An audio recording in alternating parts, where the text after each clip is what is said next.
ねえ、ジン、まだそんな服着てるの？まさか、学生の頃のまま？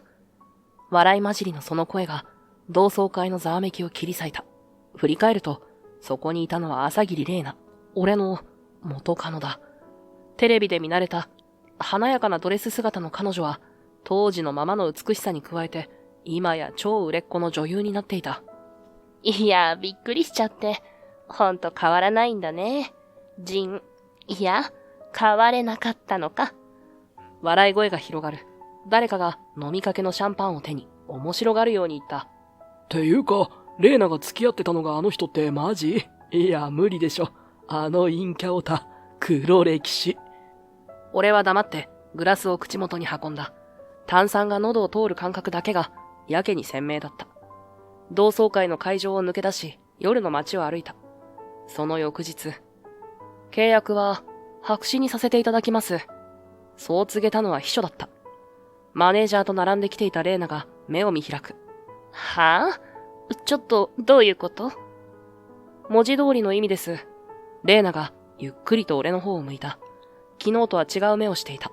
困惑、恐れ、そしてどこか懐かしい色が混ざっていた。あなた、一体何者なの？俺は答えなかった。俺の正体を暴露した瞬間、彼女は自分のしたことの大きさを実感し、激しく後悔することになる。俺の名前は夏目仁、味覚 AI、ノスタルジアの開発者で、スタートアップ、桜食堂の社長をしている。具体的には、食事中の脳波や心拍、表情の変化をリアルタイムで解析し、食べた瞬間に起こる感情の動きを、喜び、懐かしさ、安心感などの指標に分解して記録する。さらに、嗅覚や温度、音の環境データも合わせて、記憶のフレーバーを再現し、その人にとって特別な味を AI が学習、再構成してくれる。面白いのは、例えば昔のアルバムに貼ってあるあの日の夕飯の写真。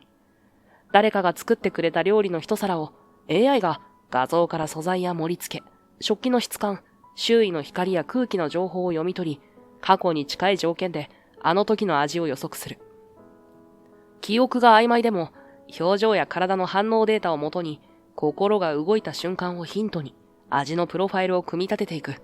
つまり、ノスタルジアは、ただ味を再現するだけじゃない。写真一枚からでも、人の心に残った思い出の味を掘り起こし、もう一度、今の食卓に蘇らせることができる。俺たちは、その技術を使って、ただ美味しいだけじゃない、心に残る味を届ける商品を作ってる。年商は500億円を超えたが、それを誇る気にはなれない。なぜなら俺は、いわゆる成り上がりだ。両親は地方の町工場で働いていたが、父が倒れた時、生活は一気に傾いた。高校の頃からバイト漬けで、進学は奨学金と独学だけが頼りだった。学生時代はとにかく金がなかった。下宿先の風呂はボイラーが壊れてて、冬は水シャワー、食費を削っては実験機材に突っ込んでた。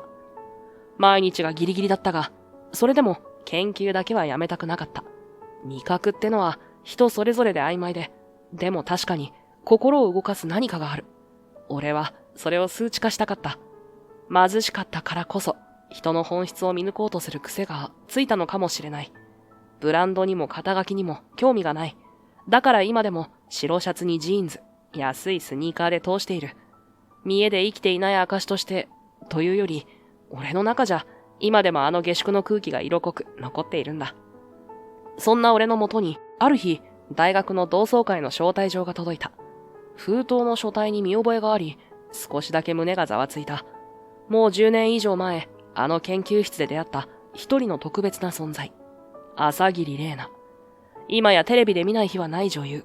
彼女は大学時代から誰もが振り返るほどの美貌を持つ特別な存在だった。卒業と同時に別れ、あれから10年以上一度も顔を合わせていない元カノ。もし同窓会で彼女と再会できるなら、そう考えただけで胸の奥がざわつき、呼吸が少し早くなる。普段は無関心を装っているくせに、こういう時だけ感傷に傾くのは昔から変わらない癖だ。俺はいつもの白シャツをアイロンにかけ、ほんの少しだけきちんとした服装で会場へ向かうことにした。ホテルの宴会場に一歩足を踏み入れると、懐かしい顔と変わり果てた空気が迎えてくれた。誰かの笑い声、誰かの視線、そのどれもが俺が大学時代に感じていた所属できなさを思い出させた。あの頃、俺はただの地味な研究バカ。みんなが恋やサークルや旅行に浮かれる中、白衣と実験器具とだけ向き合っていた。それでも顔ぶれの中には懐かしい名前もあった。講義のノートを貸してくれたやつ、昼休みに一緒に学食へ行ったことがある女子、そして彼女の姿はまだ見えない。会場の一角に立ち、あまり目立たぬようにグラスを手に取った。スーツは最低限のビジネス用だが、周囲の男たちはやたらとブランドに身を包み、時計や靴を自慢し合っていた。昔の陽キャは大人になっても変わらない。なあ、あれ誰？そんな声が聞こえた。どうやら俺のことを思い出せないらしい。確かに当時から目立つタイプじゃなかったし、今も会社名や肩書きを出していない。いいんだそれで。今の俺にとって必要なのは尊敬じゃない。理解だ。俺を形作ってきた努力や苦悩を飾らないままに受け止めてくれる人がいれば、それでいい。会場の空気が急に変わったのは、それから数分後だった。誰かが来たぞと言った。視線の矛先を追うと、まばゆいライトのような存在感が入り口に現れた。レーナだった。スレンダーな黒のドレスに落ち着いたハイヒール。派手すぎないのに誰よりも目を引く。それが彼女の本物の花なのだと思った。俺はグラスの縁を指でなぞり、意識して視線を外へ流した。だが、その華やぎは、視界の端でなおも強く波打ち、結局、俺は氷の溶ける音ばかりを聞いていた。ヒールがタイルを叩く乾いた足音が一歩、また一歩と近づいてくる。ジン？顔を上げると、レーナが至近距離に立っていた。周囲の話し声がふっと遠のいて、俺の胸だけで鼓動が響く。あの日、研究発表会の終盤のことを、俺は思い出した。季節外れの暖かい風がガラス窓に薄い曇りを残していた。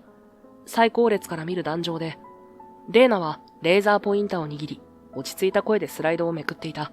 映し出されたのは、彼女が一から組み上げた映像合成アルゴリズムのデモ映像。発表が終わると、教室はさすがレーナ、天才といった称賛の声で満ちた。だが俺には、拍手の波の中で、彼女の肩がわずかに震えるのが見えた。あの震えは、期待に応えるための笑顔の裏で、誰にも見せられない不安をこらえている証拠だ。片付けが済むと、聴衆は雲の子を散らした。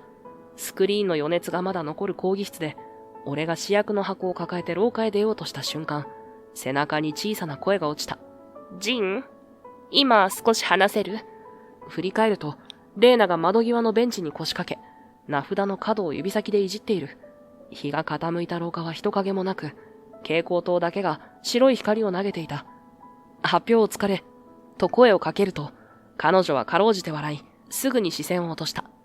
みんな、さすがレーナ、天は二物を与えるねとか、その美貌にその頭脳は反則だよとか、そんなことばっかり言うの。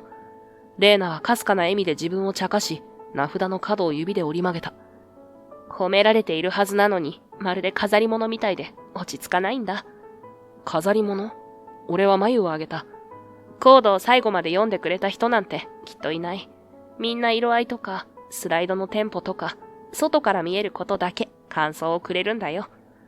廊下の静けさに空調のかすかな音が混じる。俺は彼女と同じ高さに腰を下ろし、ゆっくり言った。レーナが本当にすごいのは、誰かが困っているとき、さりげなく手を伸ばせるところだと思うけどな。レーナが瞬きをする。例えば？昨日の深夜、後輩の USB が読めなくなって泣きそうだったろ。君、黙ってデータ救出して返してたじゃないか。彼女の方が好調した。見てたんだあの子。卒論のファイルが全部入ってるって言うから。俺には絶対に真似できない。あの時の君は自分の発表準備で疲れ切ってたはずなのに。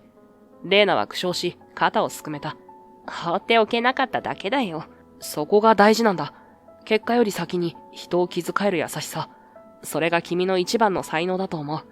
レーナは目を細め、少しだけ視線をそらしてから俺を見た。ジン、そんな風に言ってくれるの、あなただけだよ。ふっと、レーナの肩が緩み、夕日を受けた瞳に柔らかな光が灯る。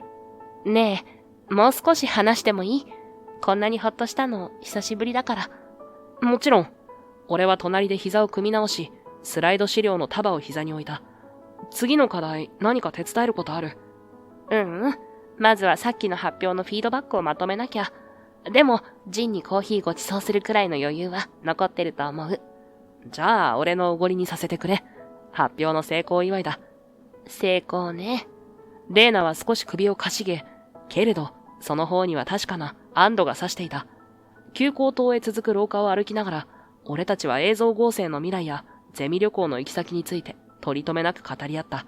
やがて、窓の外が群青に染まる頃、始発前の冷たい風が研究棟の自動ドアを押し開けた。しばらく沈黙が流れた。窓の外で傾きかけた日がガラスを透かし、彼女の横顔に柔らかいオレンジを落とす。やがて、レーナの肩から目に見えない重荷がふっと降りていくのを感じた。ありがとう、ジン。その一言は、白衣に染みついた薬品の匂いさえ柔らかく変えて、胸の奥まで染み込んだ。ほどなくして、俺たちは付き合い始めたが、卒業を前に別々の道を選んだ。そして今、同窓会の会場で、ひときわ美しくなった彼女と再び向き合っている。久しぶり。レーナは穏やかに微笑んだものの、瞳の奥に浮かぶ色は読み取りづらく、思わず背筋がこわばる。声の温度も、距離の詰め方も、あの頃と同じだ。ほんのわずかに胸が高鳴り、過去が色づいて戻ってくる。だが、次の瞬間、その灯火は容赦なく踏み消された。ねえ、ジン。せめて同窓会くらい、人に見せられる格好で来ればよかったのに。相変わらず貧乏臭いわね。胸の奥に冷たいものが落ちる。え？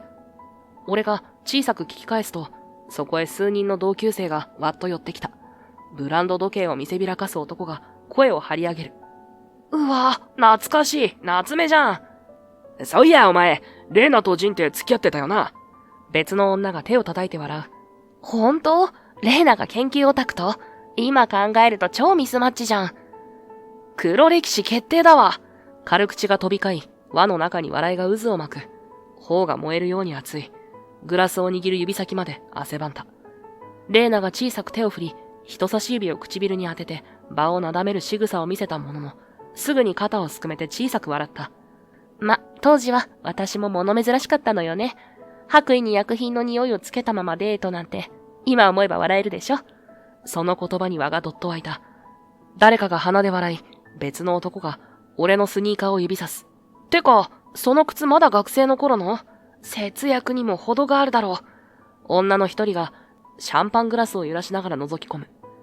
ブランド物一つ持ってないとか、逆にレアキャラよね。レーナがどうして付き合ったのか、謎だわ。レーナは、ちょっと言い過ぎよ。と口では制しつつも、唇を噛んで、笑いをこらえるように肩を震わせていた。その揺れが、胸に鈍く響く。かつてのぬくもりはどこにもない。楽しみにしていた再会は、白氷の上を歩くような期待だったのかもしれない。ひび割れは一気に広がり、足元から冷たい水が染み込んでいく。悪い。少し外の空気を吸ってくる。俺は何とか笑みを貼り付け、グラスをテーブルに戻した。けれど、輪の中心はすでにレーナへと収束し、俺が身を引いても誰一人視線をよこさなかった。レーナ、映画の現場ってやっぱ豪華なの？次のドラマの共演者って誰？写真いい？ねえ、もう一枚。フラッシュの白い火花が何度も弾け、シャンパングラスの中で泡が弾ける音にかき消されながら、俺の足音だけがじわりと遠ざかる。止まり木を失った鳥のような心地で扉を押し、ホテルのロビーへ出る。暖かなシャンデリアの光が届かないソファー脇の影に身を落ち着けた。ガラス越しの夜景は宝石のように瞬いているのに、目に映るのは自分のうつろな影だけだった。スマホの画面をつけても通知は一つも光らない。再会を少しは楽しみにしていたのにな。誰も気づくことなく、俺がこの場から消えても何も変わらないのか。胸の中で溶けた氷が雫になって落ちていった。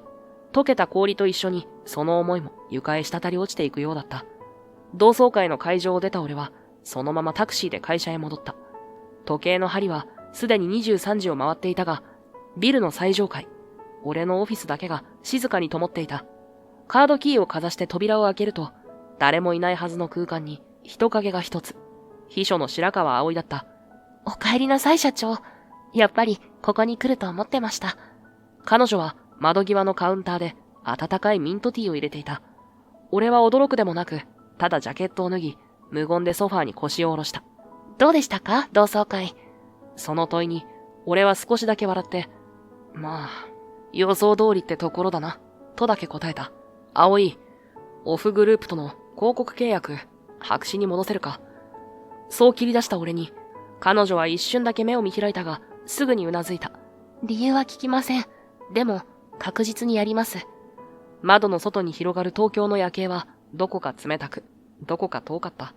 翌朝、社長大変です。朝霧静香さんと玲奈さんがロビーに、インカム越しに受付スタッフの声が響いたのは朝10時を少し過ぎた頃だった。俺が通してという間もなく、自動ドアの音とともにハイヒールの鋭い足音がフロアに響き渡る。振り返ると、スーツ姿の朝霧静香が先頭を切って歩いてきた。静香は玲奈の母親でマネージャーだ。その視線はまっすぐに俺を射抜いていた。その後ろに玲奈が無言でついてきていた。ちょっと、どういうことなの？会議室に入るなり、静香が怒りをぶつけてきた。突然スポンサーを降りる？聞いてないわよ。うちの事務所も映画制作サイドも、広告スケジュールだって全部組んであるのよ。勝手にそんなことをされて納得できると思ってるの？静香の土器をはらんだ声が会議室に響き渡った。俺は黙ってそれを聞いていた。この広告案件は映画と商品のイメージを並走させる形で設計されていた。いわゆるタイアップってやつだ。映画のストーリーが健康や味覚に関わる内容だったこともあり、うちのノスタルジアを時代の象徴的に見せるための仕掛けだった。テレビで CM 流して、街の看板にも出して、ネットの特集記事でも組まれて、全部朝霧玲奈の名前で展開される予定だったのよ。それがうちの玲奈のイメージにもなるし、会社のイメージアップにもなるって、そう聞いてた。静香はヒートアップしていた。確かに、宣伝効果としては十分すぎるほどの仕組みだった。だがそれは、ある一点を除けばの話だ。俺にとっては、表に出す顔よりも、その裏にある中身こそが、全てだった。そこが崩れるなら、いくら派手な広告を打とうと意味はなかった。おっしゃる通りです。葵が、俺の代わりに静かに口を開いた。今回の広告は、映画と合わせて一つのセットとして考えられていました。玲奈さんが演じる役と、私たちの商品が未来の食というテーマで重なることで、お互いにメリットが生まれるように構成されていたんです。そして、その仕組みがあったからこそ、映画には約30億円という大きな出資がついた。それが現実です。葵は一度だけ視線を伏せ、呼吸を整えると言葉を継いだ。ですが、より重要なのは、未来の食は人の内面を尊重するという私たちの理念です。ノスタルジアが数値化するのは味覚そのものではなく、心が動く瞬間であり、そこに外見や肩書きは関係ありません。昨夜の同窓会で、玲奈さんが外見やブランドで他者を測るような発言をされたと伺いました。あの場で社長が感じ取ったのは、イメージキャラクターとしての価値観の不一致です。もし広告を続行すれば、桜食堂が掲げる本質を見抜き、本質に寄り添うというメッセージそのものが揺らぎかねません。葵は静香をまっすぐ見据え、落ち着いた声で言い切った。背筋を伸ばしたまま、指先でタブレットを閉じ、薄い笑みを浮かべているが、その眼差しには一切の妥協がなかった。ちょっと待って。玲奈の声が震えた。会議室に響いた葵の言葉の直後、彼女の顔から血の気が引いていくのがはっきり分かった。彼が、ここの会社の社長？その目は大きく見開かれ、まるで目の前に全く知らない人間が現れたかのようだった。ご存知なかったんですね。葵は淡々としかしどこか誇らしげに言葉を重ねた。桜食堂を一人で立ち上げて、ノスタルジアを完成させ、ここまで成長させたのは、この人、夏目仁です。技術もビジョンもすべて彼のもので、この会社のすべては彼の努力そのものです。嘘を。玲奈は椅子の背もたれに深くもたれ、唇を震わせながら俺を見上げた。どうして教えてくれなかったの？言葉が喉で絡まりかけた。言おうとした。何度も機会はあった。だが、あの同窓会のざわめきの中で、昔の俺として扱われ続ける雰囲気に、水を差すような真似はできなかった。言おうとは思ってたんだけど、タイミングがなくて、それが精一杯だった。玲奈が肩を揺らす。あなたって昔からそう。自分のことを全然話さない。何を考えてるのか全然わからないのよ。静香がすかさずかぶせる。ジーンさん、あなたが社長だと知ったとき嫌な予感がしたのよ。学生時代レイナと付き合っていた頃だって、この子は決して幸せそうじゃなかったわ。まさかこんな形でまた裏切られるなんて思いもしなかった。俺は目を伏せたまま息を吐いた。言い返す言葉よりも呆れる気持ちの方が先に立った。その時、葵が静かに前へ出た。誤解があります。タブレットを抱えたまま、凛とした声で会議室の空気を切り替える。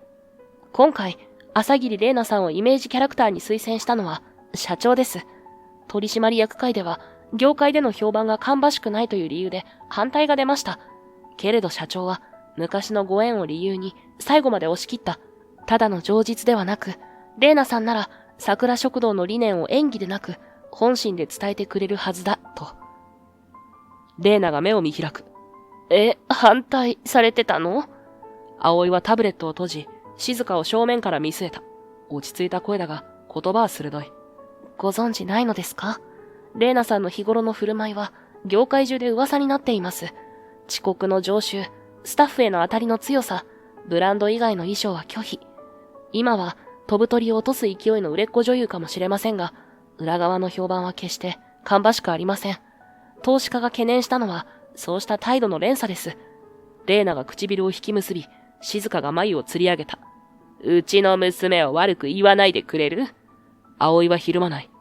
事実です。私たちのブランドは、心を動かす本質を大切にします。外側の華やかさだけで、繕う態度は、葵。俺が低く静止した。葵は小さく肩を落として一歩下がる。失礼しました、社長。けれど、だからこそ、同窓会がチャンスだったんです。葵は玲奈に向き直り、トーンを和らげた。あなたが過去の友人の前でどんな内面を見せるか、それを私たちは見届けたかった。社長は彼女の内面を信じたいと取締役会を押し切りました。けれど昨夜の振る舞いは、残念ながら、玲奈の肩が震えた。そんな。俺は静かに息を吐いた。俺は試したつもりはない。ただ、君が昔のままかどうか、確かめたかっただけだ。沈黙。時計の秒針がやけに大きく響いた。契約白紙から4日後、午前10時。社内スタジオでは、次期イメージキャラクターの最終オーディションが行われていた。ライトに照らされた候補者たちの横顔をガラス越しに眺めながらも、俺の意識は上滑りしていた。社長？隣に立つ葵が、かすかな声で呼びかける。さっきから一言もコメントされていません。浮かない顔ですね。モニターに映る笑顔の女優たちを指し示しても、視線がどうしても絡まないのだと悟られてしまった。葵がクリップボードを抱え直し、横目でこちらを伺う。気になるんですか？朝霧さんのこと。声は控えめなのに、胸の内を正確に刺してくる。俺は咳払いでごまかした。いや、演技プランはスタッフに任せてある。最終チェックは後で。その時、葵のスマホが震え、ディスプレイに制作委員会、一瀬の文字が浮かぶ。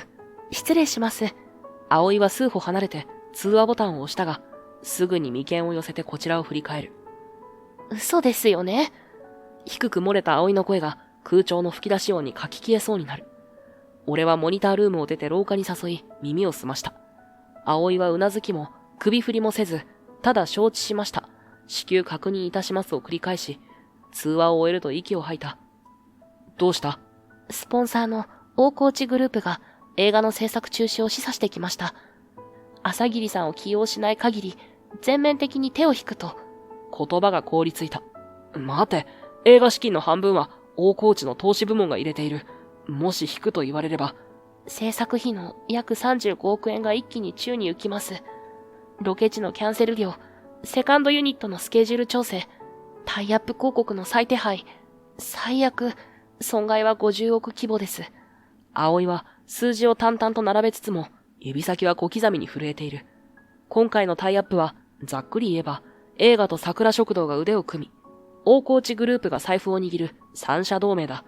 映画に70億円集めたが、鍵を握るのは大河内の30億円だ。彼が金を引き上げると、ノスタルジアが映っているシーンを全部撮り直し、宣伝も作り直しになり、違約金まで含めて50億円が一気に吹き飛ぶ。つまり、レーナを外したまま進めるなら映画も桜食堂も同時に沈む。俺は廊下の手すりに手をかけ、無言で天井のライン照明を仰いだ。なぜ今になってそんな強硬策を。社長、実は噂が。葵は唇をかすかに噛み、視線を揺らした。噂？朝霧さんが大河内会長の御曹司、圭介さんと婚約するかもしれないと。週刊誌はまだ抑えられていますが、水面下では動いているようで。血が耳の奥で脈打つ。なんで黙ってた？少しだけ声が荒くなった気がして、すぐに言葉を飲み込んだ。葵は小さく息を吸い、目を伏せたまま言った。社長が、まだ朝霧さんに気持ちが残ってるって分かってたからです。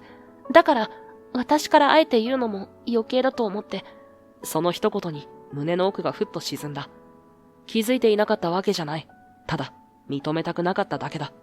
ずっとレーナに囚われている自分を、俺自身が受け止めきれていなかった。そしてそれを、葵はずっと見ていた。何も言わずに。逆だな。俺は手すりから手を離し、少しだけ葵の方を向いた。気を使わせてたのは、俺の方だった。全部自分だけで背負ってるつもりで見えてなかった。ごめん。葵は驚いたように目を丸くし、けれどすぐに小さく微笑んだ。いいえ、私が勝手に気を回してただけですから。その微笑みは、どこか寂しげで、けれど確かに俺の胸に染みた。高層ビルの重たいガラス扉を抜けると、冷たい人工空気が肌にまとわりつく。受付で会社名と名前を伝えると、案内もなく無言でセキュリティゲートが開いた。エレベーターが最上階に向かって静かに上昇していく間、俺の心臓だけが場違いに騒がしかった。案内された会議室は、まるで美術館のような静けさに包まれていた。深いグレーの絨毯、研ぎ澄まされた家具。窓の外には東京の街並みが音もなく広がっている。その中心に背筋を伸ばしてソファーに腰掛けていた男。大河内ホールディングス会長、大河内修一。60代半ばだろうか。白髪を整えた髪に深いシワの刻まれた目元。穏やかに見えるその眼差しは、しかし静かな威圧をはらんでいた。秘書と思われる男が一礼して部屋を出ていくと、会長は俺に一別をくれただけで口を開いた。ずいぶん熱心だね、夏目くん。どうしても話があると聞いてる。はい。突然の訪問申し訳ありません。ですが、確認したいことがありまして。確認？映画の制作についてです。朝霧玲奈さんをキャスティングしない場合、御社が出資を撤回するという話を伺いました。事実ですか？会長はグラスに手を伸ばし、赤ワインを一口、静かに笑った。事実だよ。その一言に背中を冷たいものが這う感覚がした。どういうことですか？彼女が出演しなければ映画を止めるなんて、そんな話は一度も。当たり前だろ。会長はワイングラスを置き、俺の方にゆっくりと身を乗り出した。初めからそういう計画だったんだ。この映画は、うちのせがれが彼女をもっと売り出したいと言い出したことがきっかけで始まった。息子は玲奈さんの大ファンでね。ファン？そう。芸能界じゃ、あとはもう一本の代表作って位置づけだろ。だから映画を一発当てさせて、女優として一段上に押し上げたかった。それがうちにとっても得になる。そういうことだよ。俺は言葉を失った。この映画はてっきり、ノスタルジアと理念を重ねることで、社会に新しい価値を示すための企画だと、そう信じていた。じゃあ、うちの商品が選ばれたのも彼女ありきで。当たり前じゃないか。会長の声は笑いすら含んでいた。君のところのノスタルジア。正直似たような話は他にもいくらでもあるんだよ。味覚をどうとか、心がどうとか、AI がどうとか、うちの事業に使えるのは見た目の面白さだけだ。だから映画に組み込んだ。それだけの話だよ。そんな、思い上がりも甚だしいな、君は。会長の口元が冷たく歪んだ。勘違いしないでほしい。我々が目をつけたのは君じゃない。ノスタルジアでもない。あの子だ。レーナという商品を輝かせるための舞台装置として、君の会社がたまたま適していただけに過ぎない。その一言が胸の奥に突き刺さる。俺の10年をかけて積み上げてきたもの。下宿のキッチンで夜通しコードを打ち込んで、誰にも理解されなくても信じ続けてきたノスタルジア。心が動く瞬間を数値化するなんて、馬鹿にされた日々を経て、それでもようやく手にした社会との接点。それすらも、ただの舞台装置だと。じゃあ、もしレイナさんを降ろしたら、降ろすならそれで話は終わりだ。会長はあっさりと言い切った。彼女が出ないなら我々が関与する理由はない。映画の資金も回収するし、キャンセル料の請求もさせてもらう。せがれと結婚して、うちの看板を背負ってもらう予定の子だ。彼女が世間に見える場所にいなければ意味がない。そんなことのために俺たちは商品を磨いてきたわけじゃない。そうか。でもそれが現実ってもんだよ。会長はもうこちらに興味を失ったように窓の外へと目を向けた。志で腹は膨れないし、理念で市場は動かない。君もそのくらいわかる年頃だろう。返す言葉がなかった。会議室の空気が嫌に薄く感じた。革張りのソファーが妙に硬く、座っていた感触すら遠のいていく。俺は深く息を吸い、立ち上がった。足元が少しぐらついた。失礼します。会長は返事をしなかった。重い扉が閉まった瞬間、音のない絶望が肺の奥まで沈んできた。天井の蛍光灯が滲んで見えたのは、外の光のせいではない。目の奥に溜まったものが滲み出そうとしていた。こんなにも努力してきたはずなのに、こんなにも誰かの心に届く商品を作りたかったはずなのに、それがただの彼女を売り出すための飾りだったなんて。俺の足取りは重く、まるで床の一歩一歩にこれまで積み上げてきた時間が引きずられているかのようだった。大河内ホールディングスからの帰り道、車の窓越しに見える東京の空はどこまでも青かった。眩しいくらいに。だけど、その光は不思議と胸に差し込んでこなかった。思考は鈍く、呼吸は浅い。体は動くのに、心がどこかに置き去りになっているような感覚。もう選択肢は一つしかない。俺はその足で、朝霧玲奈の個人事務所へ向かった。芸能プロダクション、アリア。かつて大手事務所にいた彼女が、母の静香と共に独立して立ち上げた個人事務所だ。そのビルの最上階。ガラス張りのエントランスから見える受付には、高級感と緊張感が漂っていた。失礼します。桜食堂の夏目です。少しお時間をいただけませんか。受付にそう伝えると、対応に出てきたのは静香本人だった。その目には、あからさまな軽蔑が浮かんでいた。何の用？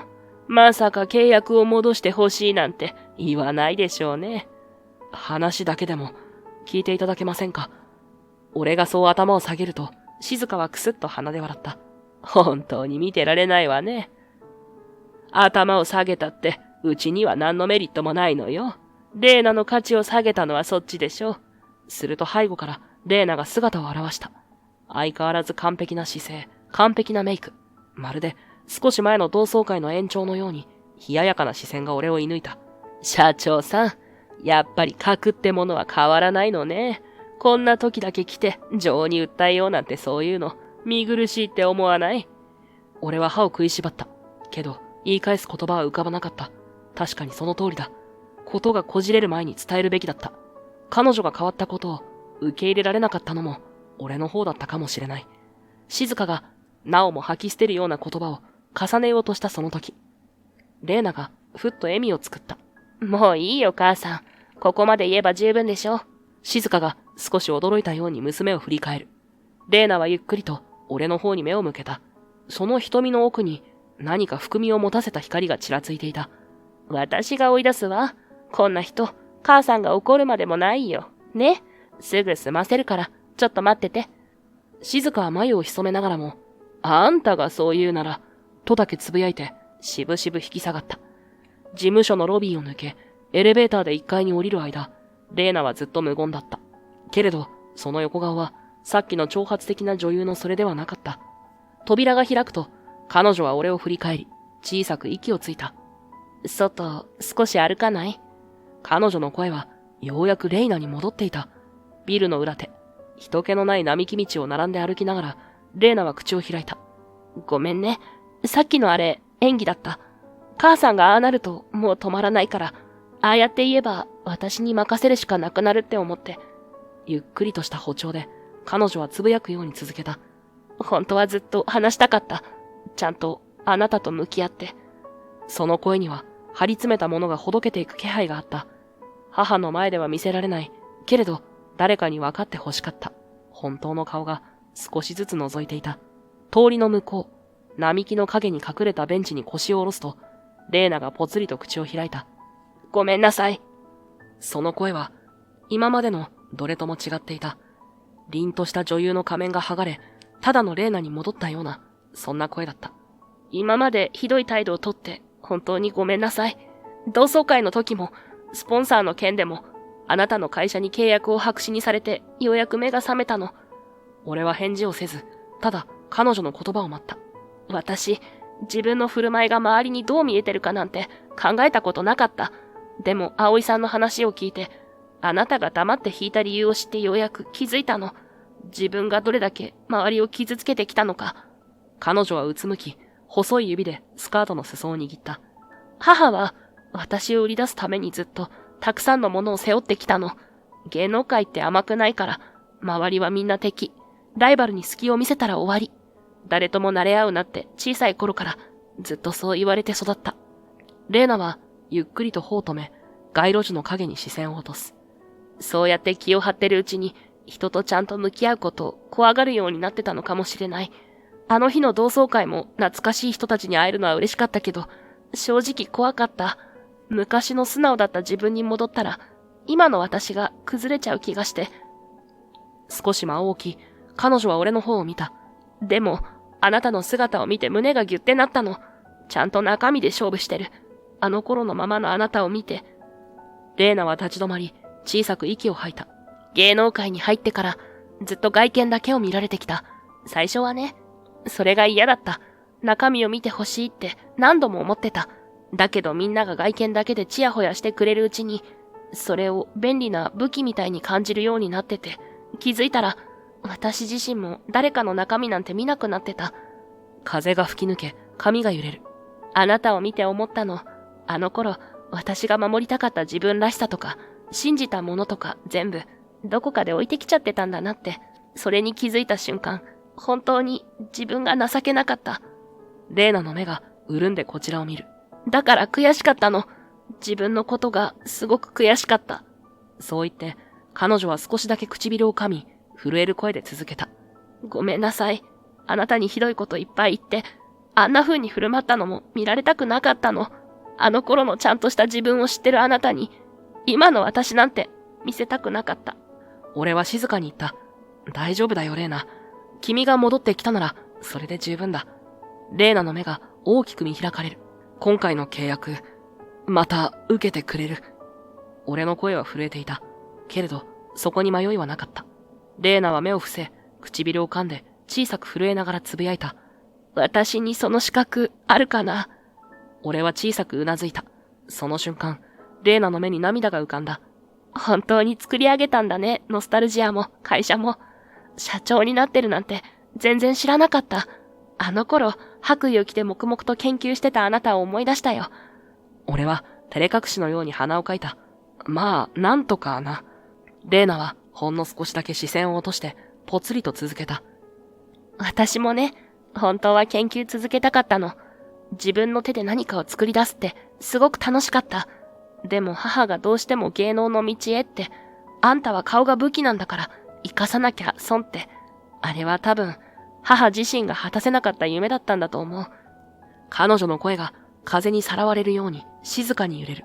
気づけば大学までが私の自由に学べた最後で、それ以降はずっと忙しさに追われて、自分が何をしたかったのかすらわからなくなってた。勉強も研究も、あえて見ないようにしてたんだと思う。怖くて、羨ましくて、だから、あなたが今でも信じた道をまっすぐ歩いてるのを見て、本当にすごいって思った。俺はレーナの顔を見つめながら言葉を紡いだ。今の君なら、ノスタルジアの本当の良さを伝えてくれる。見た目じゃない。中身に届く何かを君なら、もう一度伝えてくれる気がする。レーナは驚いたように目を見開き、それからそっと目尻を拭った。ありがとう。ジン、本当にありがとう。彼女の声が春の風に乗って柔らかく揺れた。ベンチに差し込む木漏れ日がようやく少しだけ暖かく感じられた。ずっとこのままでいられたらいいのに、そんな風に思ってしまった。空気も時間も穏やかで、何よりレーナの声が昔と同じ柔らかさを取り戻していて、レーナがふと苦笑した。母の言いなりになる日々って結構大変なんだよ。もちろん、今の私があるのは母のおかげだってわかってる。でも全部決められるのって、正直、息苦しい時もある。その言葉に、俺は小さくうなずいた。そういえば、大河内の御曹司と結婚するって話。あれは本当なのか。レーナは一瞬きょとんとして、それから目を伏せた。あれも、母が勝手に進めてるの。私は嫌だって言った。だって会ったこともないのに、そんな人と結婚しろなんておかしいよね。その問いに、俺はまっすぐ答えた。おかしいさ。結婚は自分の人生だ。好きな人と結ばれるのが一番だと思う。レーナは何か考えるように視線を落とし、そしてそっと俺の左手に目をやった。薬指には何もはまっていない。あなたには恋人はいるの？声はほんの少しだけ探るような色を含んでいた。いないよ。レーナの瞳がゆっくりとこちらに戻る。じゃあ、葵さんは？俺は苦笑して首を軽く振った。葵は秘書だよ。よくできた秘書。俺にはもったいないくらいの。でも、それ以上でもそれ以下でもない。レーナは小さく、そっかと呟いた。それだけだったけれど、その声の奥になぜか少しだけ安堵が滲んでいるように聞こえた。そして翌日、俺は再び大河内ホールディングス本社を訪れていた。ガラス張りの会議室。前回と同じ席に大河内修一会長が座っていた。ご多忙のところ、再度お時間いただきありがとうございます。俺は深く頭を下げる。会長はゆったりと椅子にもたれ、手元の書類に目を通しながら言った。それで、今日はどういうご用件かな？俺は真正面から視線を合わせ、静かに言った。御社には一度、ノスタルジアとの広告契約について、白紙のご連絡をさせていただきましたが、再検討の上、予定通り朝霧玲奈さんを起用させていただきたく思っております。会長の目がゆっくりと持ち上がる。しばしの沈黙の後、ふっと口元が緩んだ。そうか、そうか。それはよかった。正直ね、少しだけヒヤヒヤしてたよ。うちのせがれが彼女にご執心でね。よろしく頼むよ。承知しました。その言葉が胸の中に引っかかるのをぐっと飲み込む。レーナは演技だけで商品を伝える人間じゃない。彼女を信じての決断だった。会長がどう思っていようと、それが変わることはない。会社に戻ったのは昼も過ぎた頃だった。エントランスを抜けて執務室のドアを開けると、いつも通りに葵がタブレットを手に立っていた。変わらぬ整った身なり、変わらぬ落ち着いた表情。けれど、どこか少し外側から見ているような雰囲気を感じた。お帰りなさい、社長。うまくまとまりましたか？ああ、予定通り。レーナを起用するってことで会長も了承してくれた。そう答えると、葵はふっと笑った。柔らかく。そしてどこかもう一歩引いた位置からの笑顔だった。嬉しそうですね。にこやかにそう言ってくれたその表情には穏やかな温度が宿っていた。そう見える。でもそれでいいと思います。社長が幸せそうなら。葵は優しく笑ったまま、深く頭を下げると静かにその場を離れていった。その背中にかける言葉は浮かばず、ただ小さな足音だけがフロアに優しく響いていた。映画の制作は一度は白紙になりかけたが、再び前向きに検討され始めていた。レーナの姿勢が変わったことで、プロジェクト自体の価値が見直されたのだ。桜食堂とのタイアップも改めて意味のあるものとして見直されている。その日、俺はレーナにノスタルジアを活用した新商品の試作品を説明していた。ちょうど彼女が主演する映画の中で使われる予定のシーンで、製品をどう自然に登場させるか、その背景や設定を一緒に練っているところだった。つまりこのフレーバーコードが懐かしさを誘発する設計なんだ。ユーザーによって数値は微調整されるけど、根底にあるのは記憶の味だ。へえ、すごい。なんかちょっと切ないけどあったかいね。レーナはそう言って小さく微笑んだ。その笑顔に見とれそうになったその時、ビルの前に一台の高級車が止まった。車体がキラリと光ったと思ったら、助手席から勢いよく降りてきたのは、黒縁メガネに少し太めのスーツ姿の青年、大河内圭介だった。ここにいらっしゃったんですね。メガネを押さえながら駆け寄ってくるその姿は、どこか小動物のように無防備で、俺もレーナも一瞬言葉を失った。はじめまして、大河内圭介と申します。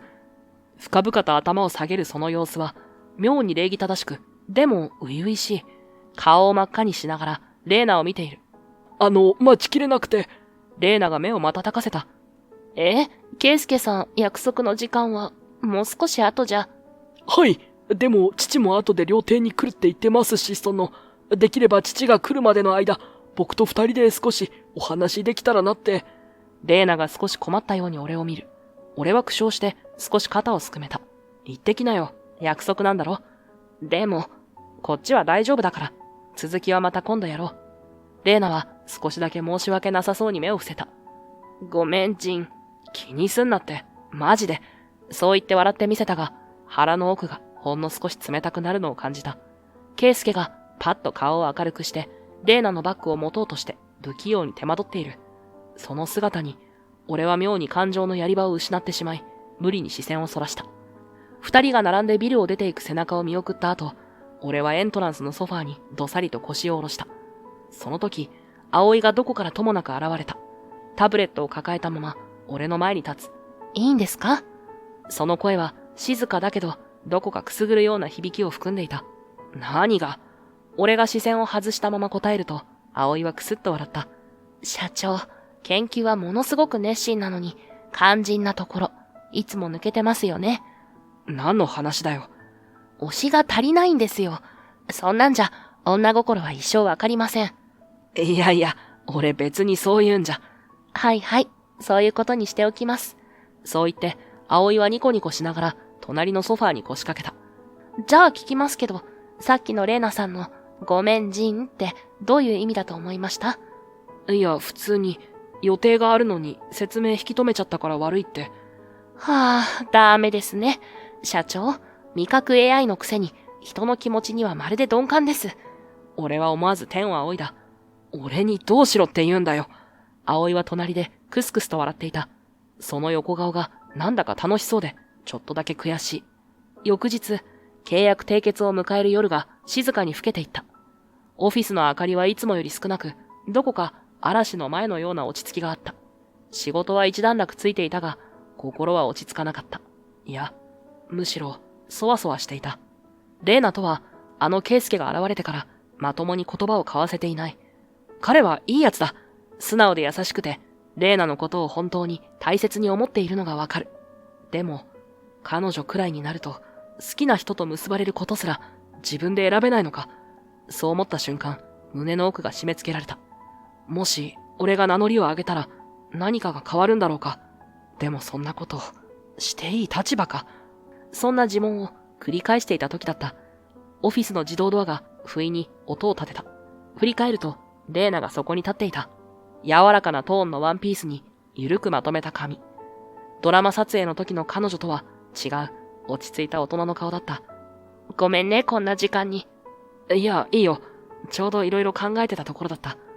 俺は立ち上がってソファーの前まで出ると、彼女も自然にそこへ歩み寄った。互いに何かを口にする前に少しの間沈黙が流れた。明日、正式に締結だね。そうだな。俺は少しだけ言葉を選びながら彼女を見た。ノスタルジアの魅力を一番伝えられるのは君だよ。よろしく頼む。レイナは恥ずかしそうに微笑む。あなたがそう言ってくれたから頑張ろうって思えた。俺は本気でそう思ってる。うちの商品は見栄えじゃなく心の反応を測る。君がそれを体現できる人間だから俺は任せたいと思った。レイナは小さくうなずいた後、少し視線をそらしていった。私は有名になれた。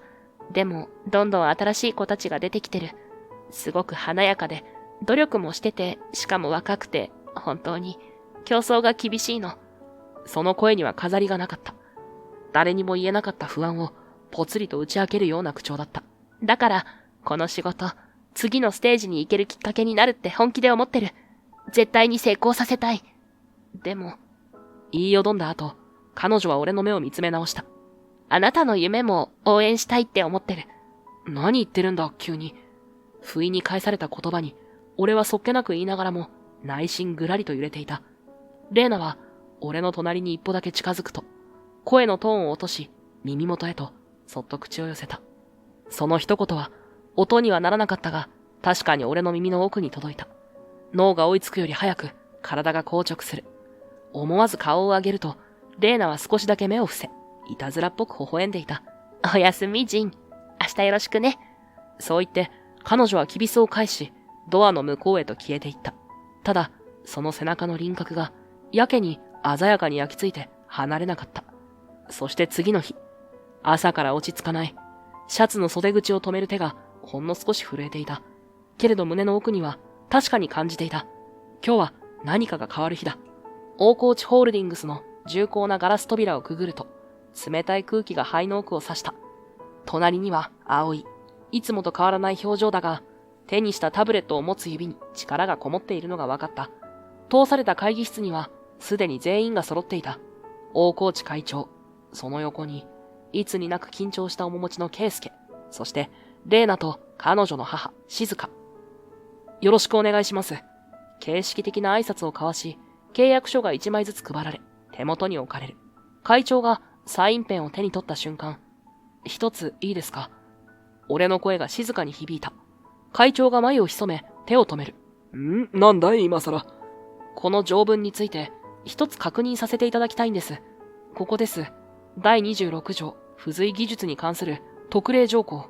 俺は印をつけた箇所を指で押さえ、読み上げる。ノスタルジアを含む関連技術は、当社オフグループに対し、優先的譲渡の対象とする。これは、つまり弊社の中核技術が、記者に自動的に渡る可能性を含んでいるという理解で、間違いないでしょうか。会長が一瞬だけ目を泳がせる。いやいや、それは、万一の場合の話でね。通常の運用では影響はない。形式的な保険だよ。ですが、これが発動すれば、ノスタルジアの全特許が移ることになります。そんな保険で済ませられる話ではありません。葵が冷静に口を挟む。弊社にとっては大問題です。あまりに一方的な条項だと判断します。空気が一瞬にして変わった。会長は苛立ちを隠そうともせず、声を荒げた。別にいいんだぞ、やめても。こっちも忙しいんでね。けど困るのはそっちじゃないのか？ええ、困ります。俺ははっきりと言った。この映画に桜食堂も社運をかけています。だからこそ、信頼できるかどうかを最後まで見極める必要があるんです。そうだろ。だから言ってる。うちが技術を管理してやる。悪いようにはしない。使用量の何%かはそっちに回してやるから。いりません。俺はきっぱりと言った。これは、うちの商品です。他社に譲るつもりも、売るつもりもありません。その瞬間、会長の顔がみるみる赤くなった。手にしていた契約書を机に叩きつけ、立ち上がる。ふざけるなよ。こっちは誠意で提案してやってるんだ。何様のつもりだ。たかがベンチャー企業が。机の端がぐらりと揺れ、会議室の空気が一瞬凍りついた。バカにしやがって。そっちがそこまで言うなら、こっちから願い下げだ。こんな映画白紙にしてやる。全部なしだなし。こっちは一銭も出さん。その勢いのまま、椅子を蹴るようにして叫ぶ。その背後で、事務所関係者たちが青ざめた表情を浮かべ、誰も止められずにいた。その時だった。父さん、もうやめて。静かだった声が会長の土星を切った。圭介だった。立ち上がり、まっすぐに父の方を見つめていた。見苦しいよ、今の父さんは。ただダダをこねてる子供みたいだ。圭介お前、俺の顔に泥を。違う。自分で泥を塗ってるんだよ。圭介はしっかりと父の目を見た。レイナさんのことも、ジンさんの技術のことも、利用しようとしたのは父さんだ。それは間違ってる。僕はそんなやり方には賛成できない。その瞬間、会長の眉が跳ね上がった。お前に何がわかる？雷のような土星が会議室を揺らす。ここまで会社を大きくしたのは誰だと思ってる？取引先に頭を下げ、夜通し資料を作って、食う暇も寝る暇も削って、築き上げてきたのは俺だ。そのやり方が気に食わない？ふざけるな。だったらお前は、この椅子に座れるほどの責任を負ったことがあるのか？怒りはまるで、今まで押し込めていた何かが吹き出すようだった。だが、圭介はひるまなかった。静かに、しかし、はっきりと答えた。尊敬してるよ。父さんのことは、ここまで会社を守ってきたこと、本当にすごいと思ってる。感謝もしてる。でも、圭介の声が少しだけ揺れた。でもその裏で、切り捨てられてきた人たちを、僕は何人も見てきた。父さんの判断が正しいとされるたびに、声を上げられずに去っていった社員たち、業者たち、その人たちにも守るべきものがあったはずなんだ。沈黙。圭介はまっすぐに父を見つめた。僕はもう、そういう経営はしたくない。父さんのやり方に従うなら、僕は会社にいられない。聞き入れてもらえないなら、これまでの取引の実態や、不当な契約の記録をマスコミに流すことだって考えてる。会長の顔からさっと血の気が引いた。圭介、お前、本気で。本気だよ。圭介の瞳には強い決意が宿っていた。会長はその場に立ち尽くし、しばらく口を閉ざした。怒りの色はやがて揺らぎ、代わりに深い影が浮かぶ。そうするしか、なかったんだ。その声は、これまでのどの言葉よりも弱々しかった。お前が子供だった頃、うちは潰れかけてた。資金繰りも人材も何もかもが崩れていった。家を守るためにあらゆる手を使った。信頼より利益を選んだ。そうしなければ生き残れなかったんだ。会長の、父の拳が震えていた。あの頃、誰も助けてくれなかった。味方なんていなかったんだよ。その声には、怒りでも強がりでもない、ただの疲れが滲んでいた。それは、自らの過ちを正当化する言葉じゃなかった。そうするしかなかった。そう思い詰めて、走り続けた男の正直な叫びだった。会議室の空気が、ふっと沈黙に包まれる。その時、圭介が小さく、ぽつりと口を開いた。母さんが亡くなったあの時、父さん泣かなかったよね。ずっと仕事に戻ってた。家に帰ってこなくなって、僕子供だったけど、あれが大人になるってことなんだって思ってた。会長の目がゆっくりと動く。表情が一瞬だけ揺らいだ。泣いてたら、崩れそうだったんだよ。その一言が、しわがれた声で落ちた。家を守るのは俺しかいなかった。だから、強くならなきゃって母さんのこと、思い出す暇も作らなかった。圭介は、そっとカバンから一枚の写真を取り出すようにしていった。この前、ノスタルジアで母さんがよく作ってくれたミネストローネを再現してもらったんだ。え？味も香りも色も全部、あの時のまま。スプーンを口に運んだ瞬間なんていうか、全部蘇ってきた。家の匂いも母さんの声も、父さんが笑ってた日の記憶も。静かに語る圭介の声はどこか震えていた。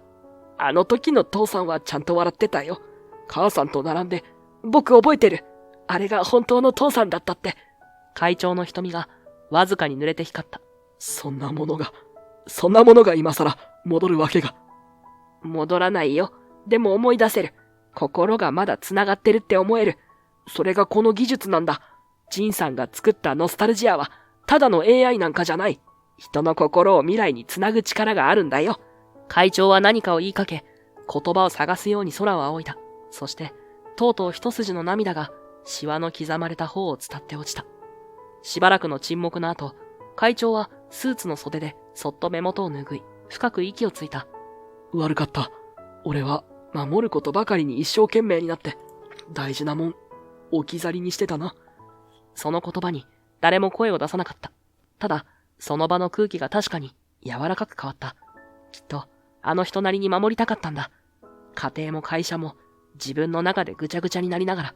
だけど今、初めてそれを言葉にした。誰かに届いてほしいと、そう思えたのかもしれない。契約は見直され、俺たちはノスタルジアの特許を守ったまま、新しい契約案を交わすことになった。中心となって動いてくれたのは、圭介だった。あの夜とは打って変わって、彼は堂々としていた。自分の足で立ち、自分の意志で決断を下す。その顔つきは、もう、父の影に怯える御曹司じゃなかった。サインを交わした後、静香が軽く手を打ち、場の空気を柔らかくした。これで一件落着ね。あとはあなたたちの結婚式ね。そう言って、静香はレイナと圭介を見た。俺はその言葉に固まり、視線だけでレイナを見た。レイナも一瞬だけ動きを止めた後、静かに口を開いた。お母さん？静香が振り返る。私は、もう一人の女として生きてる。もう成人した大人の女性。だから、自分のことは自分で決めるよ。母親の表情がわずかに変わった。言葉を飲み込むようにして。それってどういう意味？と問う。レイナははっきりと答えた。私はジンが好き。心臓が跳ねた。でも静香は呆れたように声を上げる。でも圭介さんがどれだけ誠実で素敵か、あなたわかってるでしょ。なかなかいないのよ。こんな大グループの御曹司なんて、よく考えなさい。その瞬間、圭介が前に出た。僕からも言わせてください。彼の声は落ち着いていて強かった。僕はレイナさんのことをずっと見てきました。彼女の努力も迷いも、芯の強さも。だからわかるんです。彼女の心の中には僕はいない。圭介の言葉に静香が顔をしかめた。けれど彼はまっすぐに言葉を続ける。そこにはずっとジンさんがいる。それが現実なんです。重たい沈黙が流れた。俺はもう逃げちゃいけないと思った。みんなの視線が俺に向いた。学生の頃、レイナと別れたのはただの進路の違いじゃなかった。静香さんがこの子の未来のために別れてくれって言ったから、俺はそれを飲んだ。レイナの目が大きく見開かれた。正しいと思った。彼女のためだって。でもずっと後悔してた。言わなかったことも、気持ちをごまかしたことも全部。俺はレイナを見た。彼女もまた俺を見ていた。だから今度はもう後悔しない。レイナと結婚を前提にもう一度向き合いたい。ちゃんと交際を申し込みます。どうか認めてください。静香は口元に手を当て、しばらく声が出なかった。そしてぽつりとつぶやいた。あなたのためを思ってやってきたこと全部、私の自己満足だったのかもしれないわね。それは母親としての立場から一歩引いた正直な気持ちだったのだろう。レイナがそっと母の前に歩み出た。ありがとうお母さん。でもこれからは私が私の人生を歩いていく。自分の選んだ道を自分の足で。静香は目を閉じてゆっくりとうなずいた。そうね、そうしなさい。その声は少し寂しげで、でもどこかやっと肩の荷が下りたようにも聞こえた。あれから季節が一つ巡った。桜食堂と大河内ホールディングスの契約は公平で健全な形に書き換えられ、ノスタルジアのすべての権利は今も俺たちの元にある。圭介の手腕は俺の想像以上だった。企業体質を見直し、古い価値観を一つずつ手放していく姿勢は、むしろ新鮮で、社内外の信頼を一気に集めた。映画も大成功だった。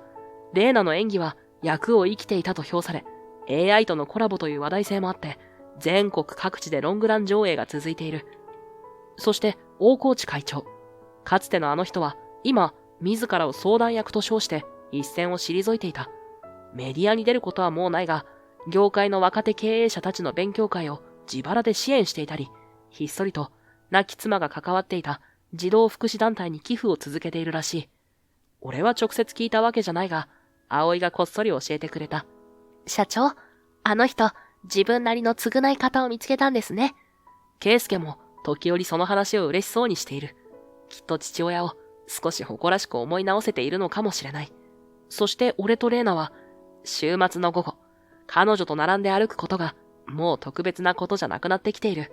風に揺れる彼女の髪を横目に見ながら、ふとこういう時間が一番大事なんだろうな、と思えるようになった。俺は圭介に礼を言いたくて、久しぶりに彼をランチに誘った。レイナも一緒に行くと言ってくれて、三人でちょっと洒落たカフェに入った。今日はありがとうな、圭介。俺がそう言うと、彼は少し照れくさそうに笑って目線を伏せた。いえ、僕の方こそ、いろいろ学ばせてもらいました。